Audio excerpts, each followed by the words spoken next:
Pineapple വെച്ചിട്ട് ഒരു തവണയെങ്കിലും നിങ്ങളിതാ ഇതൊന്ന് ഉണ്ടാക്കി കഴിച്ച് നോക്കൂ. എന്തായാലും എല്ലാവർക്കും ഇഷ്ടമാവും. പിന്നെ നിങ്ങൾ വീണ്ടും വീണ്ടും ഇതുണ്ടാക്കി കഴിക്കും കേട്ടോ. അത്രയ്ക്ക് ടേസ്റ്റാണ്. അപ്പോൾ നമുക്കിത് റെഡിയാക്കി എടുക്കാൻ വേണ്ടിയിട്ട് നമുക്ക് കുറച്ച് കാര്യങ്ങളൊന്ന് ചാച്ചെടുക്കണം. അപ്പോൾ അതിനായിട്ട് ഞാനിവിടെ കുറച്ച് മല്ലിയില എടുത്തിട്ടുണ്ട്. അതിലേക്ക് ഒരു ചെറിയ കഷ്ണം പച്ചമുളകും ഒരു 2 വെളുത്തുള്ളിയും കൂടി ഇട്ട് എടുത്തിട്ടുണ്ട് കേട്ടോ. ചെറിയ വെളുത്തുള്ളി. അപ്പോൾ ഇതൊക്കെ നമ്മൾ പൈനാപ്പിൾ എത്രത്തോളമാണ് എടുക്കുന്നത് അതിനനുസരിച്ചിട്ട് എടുത്താൽ മതി. എന്നിട്ട് ഇതാ ഇതുപോലെ ഒന്നങ്ങ് ചാച്ചെടുക്കാം. നമ്മൾ കല്ലിലിട്ട് കൊടുത്തിട്ട് ഒന്നങ്ങ് കുത്തിയെടുത്താൽ മതി.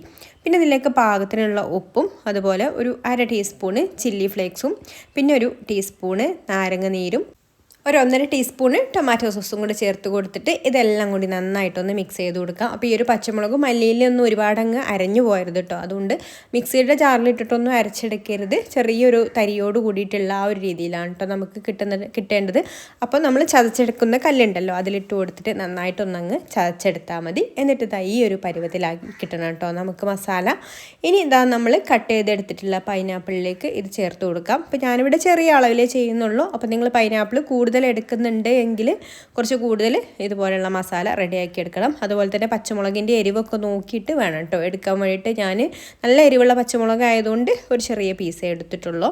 അപ്പോൾ നിങ്ങൾ കയ്യിലുള്ള പച്ചമുളക് എത്രത്തോളം എരിവുള്ളതാണോ അതിനനുസരിച്ചിട്ട് എടുക്കാം.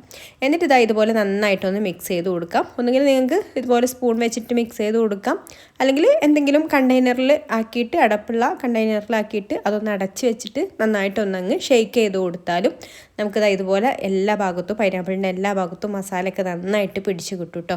അപ്പോൾ ഇതുവരെ ഈ ഒരു സാലഡ് റെഡിയാക്കി നോക്കാത്തവരുണ്ടെങ്കിൽ ഒന്ന് തയ്യാറാക്കി നോക്കിക്കോളൂ. അടിപൊളി ടേസ്റ്റാണ്.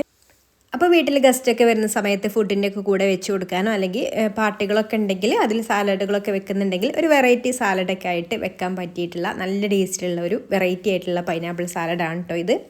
അപ്പോൾ ഒന്ന് ട്രൈ ചെയ്ത് നോക്കിക്കോളൂ. ഇഷ്ടമായിട്ടുണ്ടെങ്കിൽ ലൈക്ക് ചെയ്യാനും ഷെയർ ചെയ്യാനും ചാനൽ ഒന്ന് സബ്സ്ക്രൈബ് ചെയ്യാനും ഫേസ്ബുക്കിലാണെന്നുണ്ടെങ്കിൽ പേജ് ഒന്ന് ഫോളോ ചെയ്യാനും കൂടി മറക്കല്ലേ.